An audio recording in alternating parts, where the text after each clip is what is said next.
bisa dijelaskan Pak, ini pelaporan ini siapa yang dilaporkan dan dasarnya seperti apa Pak mungkin Pak? Sekali lagi dari awal bahwa klien kami seorang ibu yang kehilangan anaknya.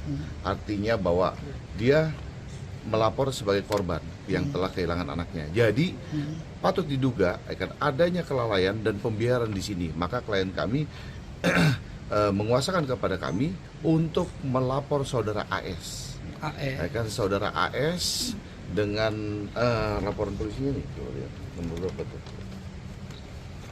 Polisinya Ya. Disebut aja Pak.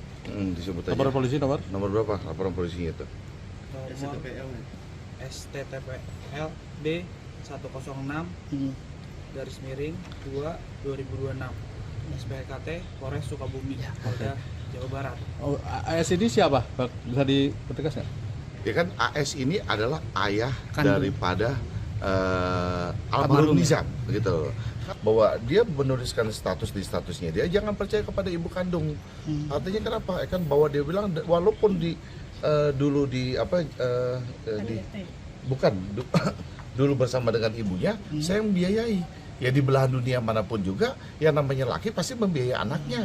Artinya itu kewajiban, nggak usah pakai dibicarakan bahwa saya yang membiayai, itu udah kewajibannya dia. Itu yang pertama. Kan yang kedua, dulu ketika anak itu dari kecil sampai umur 7 tahun dirawat oleh ibunya dalam keadaan sehat, kan bahagia dan sebagainya. Nah, ketika saya kan berpindah alih kepada ayahnya, kan kalian tahu apa yang terjadi. Kan mengakibatkan apa? Kita nggak usah bicara lagi lah apa yang terjadi. Nah, yang kita bingung bahwa kan ada perubahan fisik, misalkan kayak kalian ya punya anak, kita semua juga punya anak.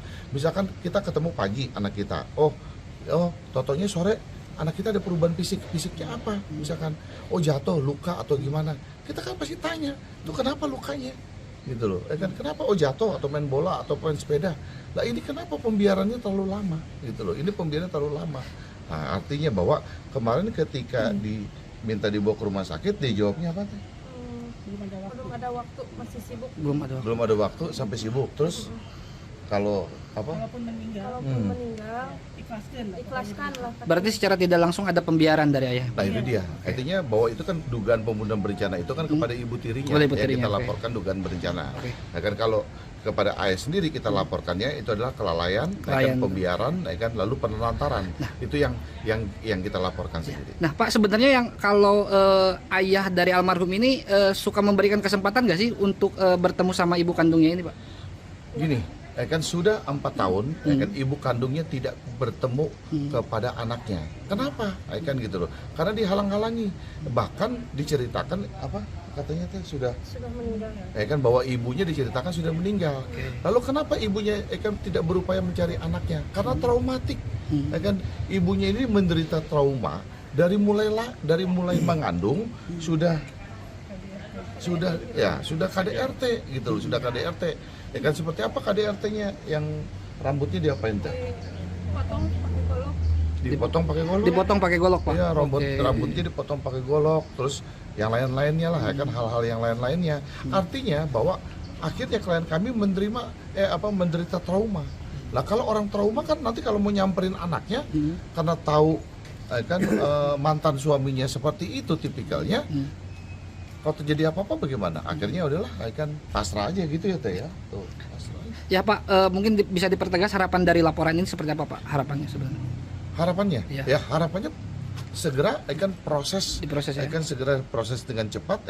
Polres Sukabumi kita berharap karena juga kasus ini sudah menjadi atensi. Artinya dari Komisi 3, dari KPAI sendiri sudah melakukan atensi terhadap kasus ini. Ada 4 tahunan. 4 tahunan. Ibu terakhir komunikasi seperti apa sama almarhum Bu?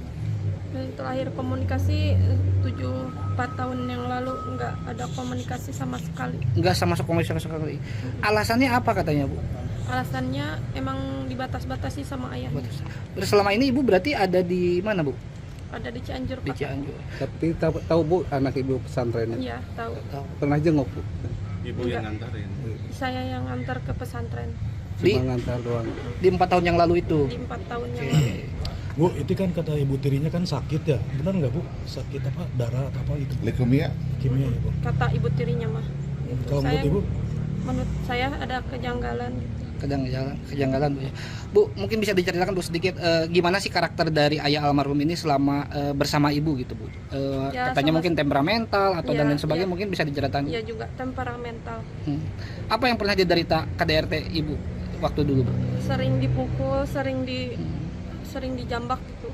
Termasuk sama almarhum tidak Bu waktu itu? Enggak, kan masih bayi juga. Masih bayi ya. Waktu dalam kandungan juga, udahlah kamu meninggal aja, meninggal sama anak saya, bawa motornya diabrut-abrutin gitu. Kenapa alasannya kan ibu bilang seperti itu? Ya nggak tahu alasannya. Alasannya karena saya dulu emang dia menikah sama orang lain. Saya tanya ya ini kenapa ya, nah ada banyak kalau pulang ke rumah teh banyak cupangnya gitu. Oh, gitu. Bu, mungkin terakhir Bu, ini kan almarhum sudah tidak ada Bu ya. Mungkin doa dari seorang ibu itu seperti apa Bu terhadap Ya almarhum? doa yang terbaik kalau buat anak mah. Menemani pagi Anda dengan informasi terbaru. Satu langkah lebih dekat, satu langkah lebih mencerahkan. Saksikan Sapa Indonesia Pagi di Kompas TV channel 11 di televisi Anda.